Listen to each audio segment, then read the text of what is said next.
현재 캄보디아가 한국 이야기로 온통 들끓고 있습니다. 수십 년째 해결하지 못하던 캄보디아의 고질적인 문제를 한국인들이 단번에 해결했기 때문입니다. 캄보디아의 대표 산업은 농업이지만 그에 비해 기술력은 낙후된 편입니다. 불과 몇 년 전만 해도 농민들은 수확한 벼를 길 가나 도로에 말렸고 벼를 말리는 별도의 장비나 시설이 전혀 없었습니다. 그 때문인지 항상 쌀을 둘러싼 분쟁들이 자주 터지곤 하였습니다.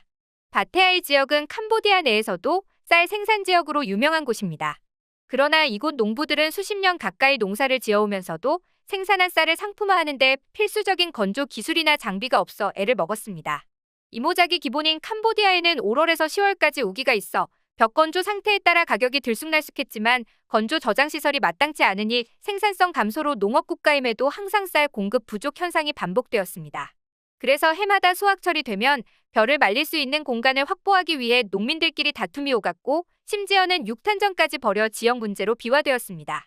그런데 이 문제를 어떻게 해결해야 하나 머리를 싸매고 있던 캄보디아 정부에 한국 정부가 한 줄기의 빛과 같은 손길을 내밀어 주었습니다. 대한민국과 캄보디아 양국과의 관계는 매우 우호적이며 경제 교류와 문화 교류 또한 매우 활발하게 이뤄지고 있는데요. 자신에게 우호적인 국가에게는 늘 항상 인정을 베푸는 한국답게 캄보디아가 겪고 있는 고질적인 문제에도 절대 모른 척 넘어가지 않았습니다. 농림축산식품부와 한국농어촌공사는 30억 원 규모의 캄보디아 건조 저장시설 구축 사업을 추진했습니다. 4년간 진행된 이 사업으로 인해 캄보디아의 대규모 단지에 건조저장센터가 들어섰고 농업인과 관련 공무원을 대상으로 체계적인 교육을 시작했습니다. 처음에는 낯선 외지인들에 대해 소극적이던 농부들도 한국이 전수해준 비법으로 캄보디아 농촌에 긍정적인 변화가 찾아오자 적극적으로 참여하기 시작했는데요. 2019년 당시 55가구에 그쳤던 조합원 수도 2년 뒤에는 87가구로 늘어났고 건조 물량 또한 4,456톤으로 어마어마하게 증가하면서 쌀 공급량 또한 확 늘어났습니다. 시설에서 건조된 벼는 산물벼에 비해 37%나 높은 가격에 팔렸습니다. 산물벼를 팔았던 농가는 톤당 78만 리엘을 기록하는 데 그쳤지만 건조된 벼는 톤당 107만 리엘이라는 높은 수익을 얻게 되었습니다.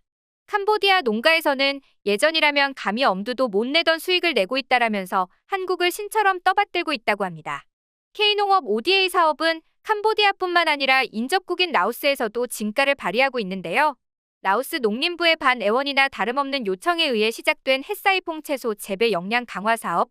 이 사업의 추진 계기는 한국 정부가 베트남에서 실시한 채소 계약 재배 시범단지 사업의 성공 사례를 본 라오스 농림부 장관으로부터 시작되었습니다. 그는 한국과 협력을 하면 라오스의 저조한 채소 분야 농업 생산성을 개선할 수 있겠다는 생각이 번뜩 떠올랐다고 합니다.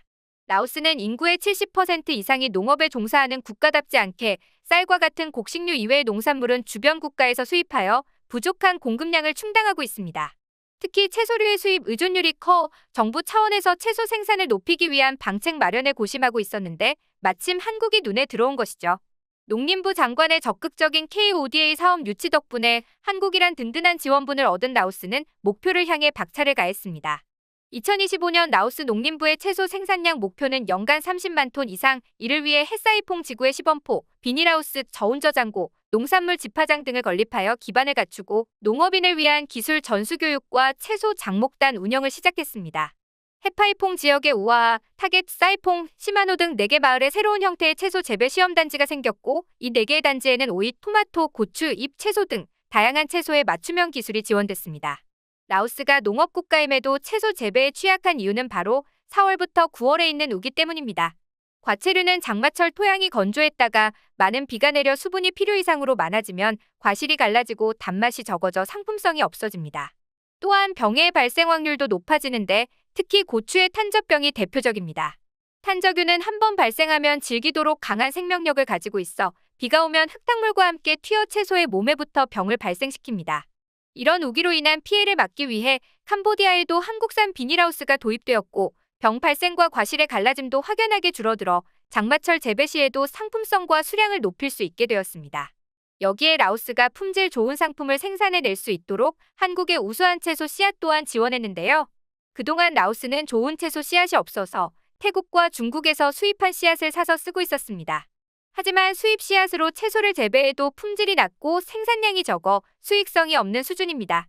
위와 반대로 한국 채소 씨앗은 예로부터 사계절이 뚜렷하여 여름 장마철 높은 강수량과 겨울에는 춥고 건조한 날씨를 감당해야 하는 풍토에서 강하게 자라온 만큼 품질 좋고 우수한 편입니다.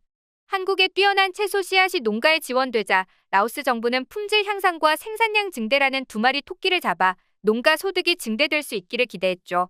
실제로 한국의 채소 재배 기술과 종자가 전수되면서 생산량은 이전보다 무려 150%나 증가하는 대단한 성과로 나타났습니다. 하지만 한국은 여기서 그치지 않고 농가의 수익성을 높일 수 있는 새로운 방법을 라오스 농가에 제시했습니다. 장목반원이 생산한 채소를 공동으로 규격에 따라 선별, 세척, 포장하여 출하할 수 있도록 한 것입니다.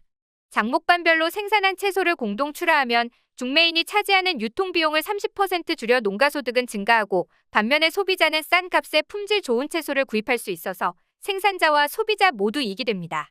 채소의 생산도 중요하지만 생산한 채소를 어떻게 제값을 받고 팔아야 하는지까지도 고려한 한국 농업 전문가들의 가르침에 라오스 농가는 감탄을 금치 못했다는 후문입니다. 여기에 더불어 한국은 라오스 농기계 활용도 재고 사업도 같이 진행하고 있는데요. 라오스는 지역별 농가의 기계화 수준 격차가 큰 편입니다. 예를 들어 메콩 지역 농가의 80%는 트랙터를 보유 중이나 북부지방 내퐁살리 주에서는 25% 미만의 농가만이 트랙터를 보유하고 있습니다. 라오스는 지역별 격차를 줄이기 위해 한국과 함께 협력하여 농업개발센터 육성과 농기계 보급 등을 촉진시키고 있습니다. 정현출 농식품부 국제협력국장은 K농업의 기술과 노하우를 필요로 하는 개발도상국가들에 대한 협력과 지원을 지속적으로 확대해 나갈 계획이라며 수원국의 개발정책과 연계한 과제 발굴과 코이카, 코피아 등 한국 관계기관들과의 협력을 통해 ODA 사업이 일회성 지원이 아닌 농산업에 진출해도 할 수 있도록 최선을 다하겠다고 밝혔습니다. 실제로도 라오스 농가와 캄보디아 농가에서는 한국산 종자나 농기계를 신뢰하는 이들이 계속 늘어나고 있다고 하니 앞으로 한국 농산업이 단순히 상품 수출이 아닌 기술이나 장비 수출로 새로운 전성기를 맞을 수도 있을 듯합니다. 한국의 ODA 사업은 아시아 국가에만 국한된 것은 아니었는데요. 일례로 우간다로 한국 젖소를 수출해 아프리카 낙농산업에 큰 기여를 한 사례가 있습니다. 한국농어촌공사는 지난 8월 26일 우간다 낙농기술 지원을 통한 생산성 향상 사업을 통해 지원한 시범농장과 축사, 착유시설 등을 우간다 정부에 공식 인계했다고 밝혔는데요. 이 사업은 우간다 정부의 요청으로 2019년 농림축산식품부가 우리나라 낙농산업발전 노하우를 지원하기로 하고 2022년 12월 완료를 목표로 진행한 국제농업협력 사업입니다. 이를 토대로 우간다 정부는 한국산 젖소를 활용한 본격적인 낙농산업 생산성 증대에 나섭니다. 우간다는 온화한 기후와 풍부한 수자원, 광활한 초지 자원 등 충분한 낙농 여건을 갖추고 있으며 시설과 기술 부족으로 어려움을 겪어왔습니다.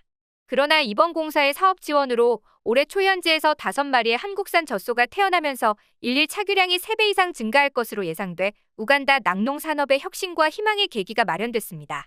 카수라 쿄무카마 농축수산부 차관은 그동안 전수받은 한국의 선진 낙농기술 노하우가 우간다 낙농산업 발전과 식량 안보에 큰 도움이 될 것이라며 우간다 현지 농민 소득 증가 등에 대한 기대를 내비쳤습니다. 한국의 우수한 농업과 낙농업 기술이 수많은 나라의 희망이 되고 있는데요. 앞으로도 K농업, K낙농업의 약진을 기대합니다. 오늘 준비한 내용은 여기까지입니다.